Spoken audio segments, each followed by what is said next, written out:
On today's video, what we're going to talk about is the positives and the negatives of buying a house on land. So I've always wanted a house on land. I've always lived in the city. Now I have a property that I bought. We live on 5 acres. Just in the last 3 months, I've learned a lot, and I'm going to talk about that. And that starts right now.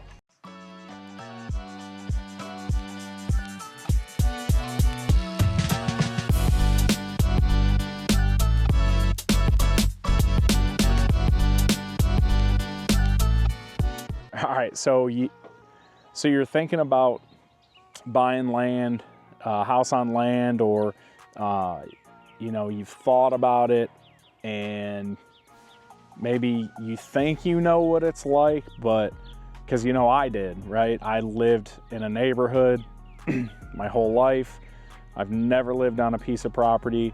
Now I own one, and man, I'll tell you what, there's a lot to it. There's a lot to it. So the first thing that I would say that I didn't realize I was gonna have issues with is the bugs, right? So, and I'm on my mower out here. I'm just gonna get up, walk over here. So something, especially here in Tennessee, that we have a lot of issues with, and this year I've heard it's worse, but when I first moved in over here, it was, still kind of winter time, and so I didn't notice this, and then once it started getting warm, they just started popping up everywhere. Let me flip this around here. Fire ants. So if you look on my property here, we have almost 5 acres, just under 5 acres. 1, 2, 3, 4, 5, 6, 7, 8, 9, 10, 11, 12, 13, 14, 15, 16, 17, 18, 19, just in the back. Those are fire ant hills. The front yard is full of fire ant hills. I did put some stuff out on a bunch of these, and what I found with them is it moves them. That it doesn't really kill them. So I had to call a company and have them come out to take care of it. And I got the ones around my pool they took care of, but now they're gonna come out and take care of these, and it's gonna cost me $2,000 initially for them to come out and get rid of all of these. So that being said, that's something that I did not realize, right? I didn't realize that I was gonna have all these bugs and that I was gonna have to pay all this money or try to get rid of them myself. And so somebody that's moving, you move from a house in a neighborhood, you may have some ants or, spiders, and you do a little bit of spray, but when you get out here, and you have this much space, you're looking at a lot. It's a lot more money, right? It's a lot more cost. The other thing is rodents. So talking to the guy that's doing the stuff, he said, a lot of these houses, especially because they're by farms that have feed and all that in their barns, you get rats, you get mice. And so those are issues too that, we're probably gonna end up having to deal with. I'm probably gonna end up having to pay them to come out and take care of that too. So for me, the first con, I would say, to owning a property is all the insects, the rodents, all the crap that you have to constantly stay on top of, because if you don't, it's gonna get out of control.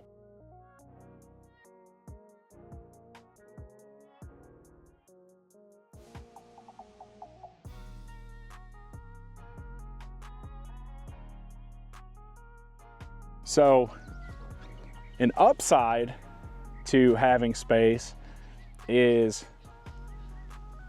that your neighbors are really far away. And depending on how your layout is, for me, like, I do have neighbors that are back over this way, but we don't hear them. I mean, we don't, like, we have our own space. I jam music. Especially when we're in the pool, like, I'm listening to music really loud, and So I don't really, like, I don't hear them, they don't really hear us. The only time I hear my neighbor is when he's mowing, because he mows up against my property clearly and I mow up against his. So that's the only time that we really ever hear each other. The only thing that I do hear, and I say my neighbors, is I do have, my neighbor over here has cows and horses. So, you know, you get these guys over here. See if we can get back in there. Where they at? There they are.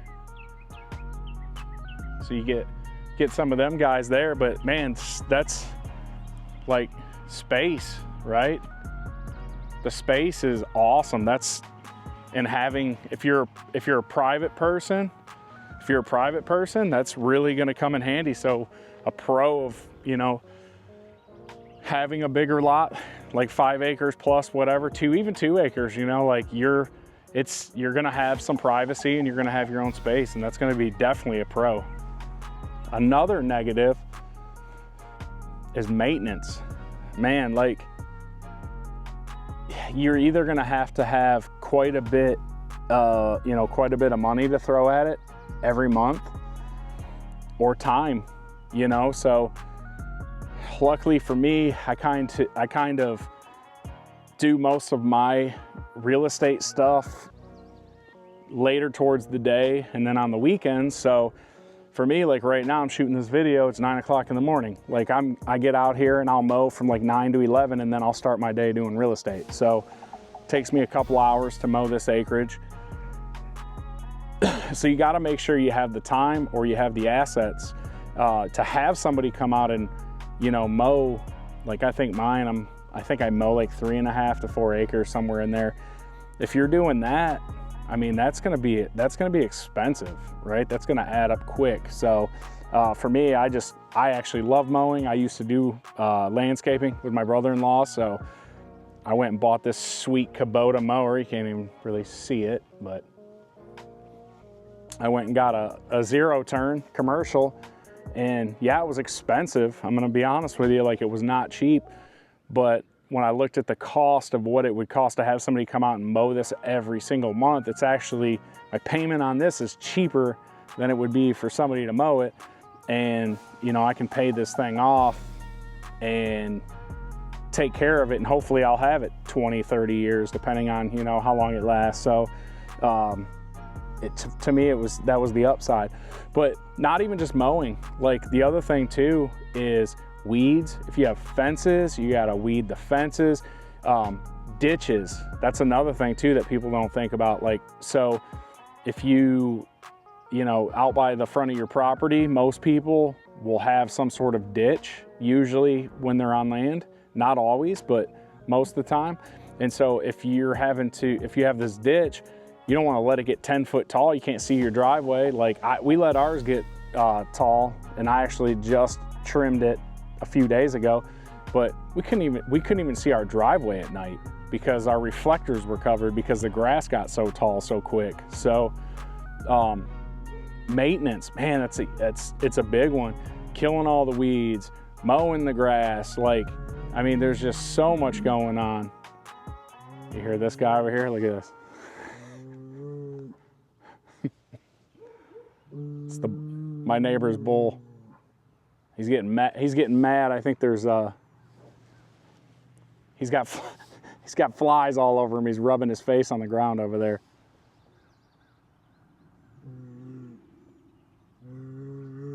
Look at this guy.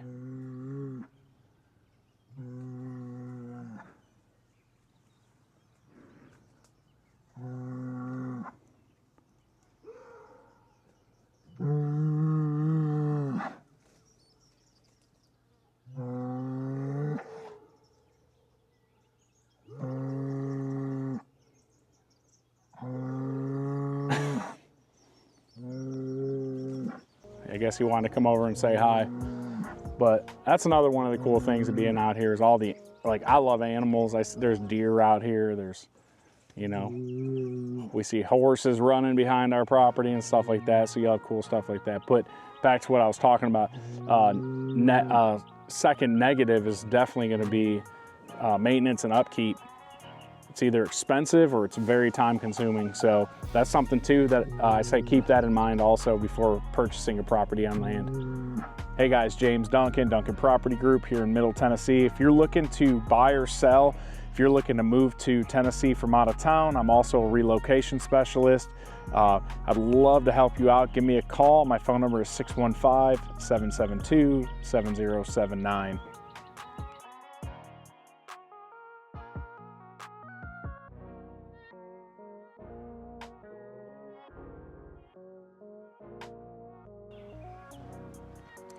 So another negative is when you live out in the country, people fly down these back roads, right, and down these roads. And so something we learned actually, unfortunately, really quickly was we were in the house like 2 weeks, I believe, and we have a special gate. You have to shut it a certain way because of the pool, and unfortunately that gate got left open and our dogs got out. And you know, our Maggie, our dog, she was 9 years old, we had her for 6 years. She was actually our first family dog that we got. She got killed on this road up here, and I came home from work and pulled in the driveway, went across to check the mail, and she was dead right next to the mailbox. And man, it was heartbreaking. But that's another thing too, like when you move out here, you know, in the country and stuff, you got these, yeah, you may have back roads, but man, people fly down these roads. And like mine, I got to go across this road to get my mail. So I'm standing on the side of the road getting the mail, and these people are doing 90 through here. And you know, where I was in a neighborhood, I'm literally just stepping out into my neighborhood street where there's no traffic at all, and I'm not even having to worry about that. So that's something that definitely keep in mind too, is, you know, these roads, if you have, you know, animals, children, whatever, like you got to figure out a way to keep them away from the roads, because, and you know, also safety issues as far as going across the road to get your mail and being mindful of that too. To me, that's another negative of, you know, buying land, living in the country.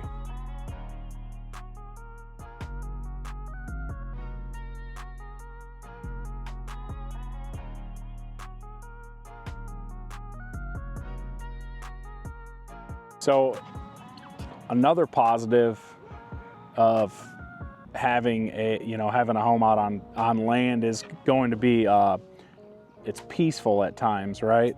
So especially at night, like after work, my wife and I she'll come home from work, and like we get done for the day or whatever, we'll go sit on our front porch and just kind of sit out here and just listen to the birds and chirping, and it's awesome. And then at night, gosh, man, it's so crazy. Like you can see without the city lights. I mean, I can see everything out here, you know? So you don't realize how many stars and planets and things are really out there until you get out here in the country when it's dark with no lights. And it's just, man, it's really, really awesome. So for me, you know, that's a definite positive, is the peacefulness and just getting to be out here in nature. Man, I love that. All right, so another thing that I wanted to talk to you about is, you know, if you've grown up or you've always lived for the most part in, you know, in a city with sewer, I wanted to talk about septic tanks. So if you buy a property that is on land, you're gonna have, you know, you're more than likely you're gonna have a septic tank. A lot of homes here in Tennessee are on septic tanks, and I'll kind of flip this around, show you.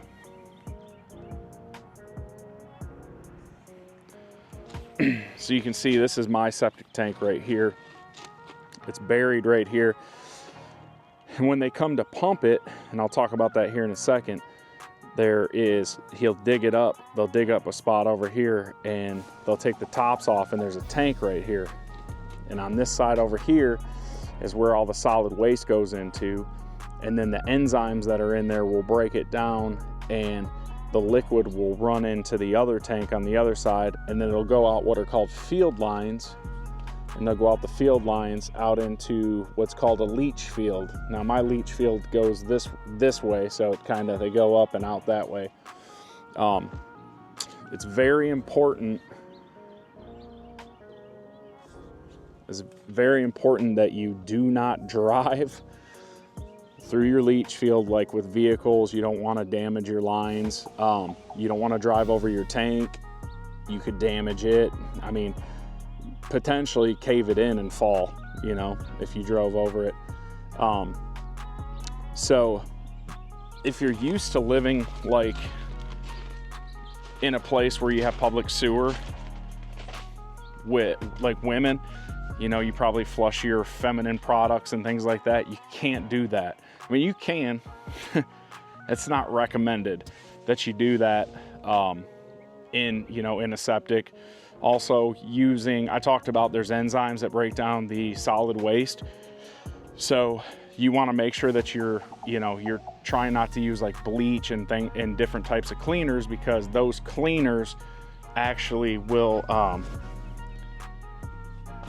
can kill off that bacteria, the good bacteria that's in there, that's going to break that waste and stuff down. So you want to make sure, you know, that you're not using those cleaners and then feminine products, and there's like certain types of toilet paper. And I'll say I'm not an expert. These are just things that I've learned along the way. So I do recommend that you do research yourself to kind of look into septic tank. Like mine has to be pumped, and they say most of them 4 to 5 years they'll get to where they're full, to where you got to have them pumped out.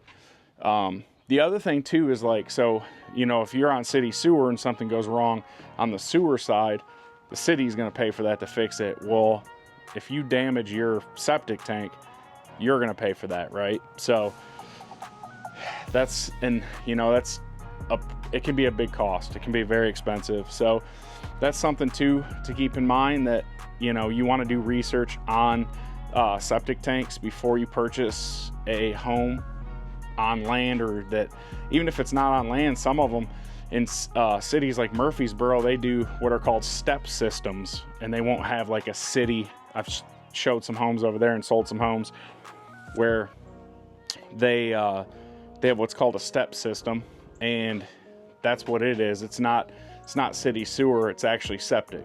So, but yeah, just do research, look into that, make sure you have a good understanding of that. Also, because that's something that you're going to deal with if you decide you want to buy a home on land. All right, guys. So look, if you are looking to buy land in Tennessee, or you're just looking to move to Tennessee, give me a call, 615-772-7079. I'm a relocation specialist here. I'd love to help you out, love to help you move to the area. It's what I do.